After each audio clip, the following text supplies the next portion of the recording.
ನಾನು ಡಿ.ಕೆ. ಶಿವಕುಮಾರ್ ಎಂಬ ಹೆಸರಿನಾದ ನಾನು ಕಾನೂನು ಮೂಲಕ ಸ್ಥಾಪಿತವಾದ ಭಾರತದ ಸಂವಿಧಾನ ವಿಷಯದಲ್ಲಿ ನಿಜವಾದ ಶ್ರದ್ಧೆ ಮತ್ತು ನಿಷ್ಠೆಯನ್ನು ಹೊಂದಿರುತ್ತೇನೆಂದು ನಾನು ಭಾರತದ ಸಾರ್ವಭೌಮತ್ವವನ್ನು ಮತ್ತು ಅಖಂಡತೆಯನ್ನು ಎತ್ತಿ ಹಿಡಿಯುತ್ತೇನೆಂದು ಮತ್ತು ಕರ್ನಾಟಕ ರಾಜ್ಯದ ಮುಖ್ಯಮಂತ್ರಿಯಾಗಿ ನನ್ನ ಕರ್ತವ್ಯವನ್ನು ಶ್ರದ್ಧಾಪೂರ್ವಕವಾಗಿ ಮತ್ತು ಅಂತಃಕರಣಪೂರ್ವಕವಾಗಿ ನಿರ್ವಹಿಸುತ್ತೇನೆಂದು ಭಯ ಅಥವಾ ಪಕ್ಷಾತೀತವಲ್ಲದೆ ರಾಗ ದ್ವೇಷವಿಲ್ಲದೆ ಎಲ್ಲ ಬಗೆಯ ಜನರಿಗೆ ಸಂವಿಧಾನಕ್ಕೆ ಮತ್ತು ಕಾನೂನಿಗೆ ಅನುಸಾರವಾಗಿ ನ್ಯಾಯಯುತವಾಗಿ ಮಾಡುತ್ತೇನೆಂದು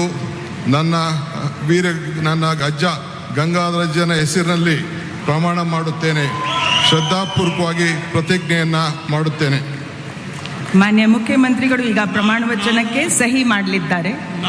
ನಾನು ಡಿ.ಕೆ. ಶಿವಕುಮಾರ್ ಎಂಬ ಹೆಸರಾದ ನಾನು ಕರ್ನಾಟಕ ರಾಜ್ಯದ ಮುಖ್ಯಮಂತ್ರಿಯಾಗಿ ನನ್ನ ಪರ್ಯಾಲೋಚನೆಗೆ ತರಲಾಗುವ ಅಥವಾ ನನಗೆ ತಿಳಿಯದೇ ಬರುವ ಯಾವುದೇ ವಿಷಯವನ್ನು ರಾಜ್ಯದ ಮುಖ್ಯಮಂತ್ರಿಯಾಗಿ ನನ್ನ ಕರ್ತವ್ಯವನ್ನು ಮುಕ್ತ ನಿರ್ವಹಣೆ ಅಗತ್ಯವಾಗುವುದೆಂದು ಸಂದರ್ಭದಲ್ಲಿ ಅಲ್ಲದೆ ಅನಾತ್ಯ ಯಾರೇ ವ್ಯಕ್ತಿಗೆ ಅಥವಾ ವ್ಯಕ್ತಿಗಳಿಗೆ ಪ್ರತ್ಯೇಕವಾಗಿ ಅಥವಾ ಪರೋಕ್ಷವಾಗಿ ತಿಳಿಸುವುದಿಲ್ಲ ಅಥವಾ ಬಹಿರಂಗಪಡಿಸುವುದಿಲ್ಲ ಎಂದು ನನ್ನ ಅಜ್ಜನ ವೀರ ಗಂಗಾಧರ ಅಜ್ಜರ ಹೆಸರಿನಲ್ಲಿ ಪ್ರಮಾಣ ಮಾಡುತ್ತೇನೆ. ಶ್ರದ್ಧಾಪೂರ್ವಕವಾಗಿ ಪ್ರತಿಜ್ಞೆಯನ್ನು ಮಾಡುತ್ತೇನೆ.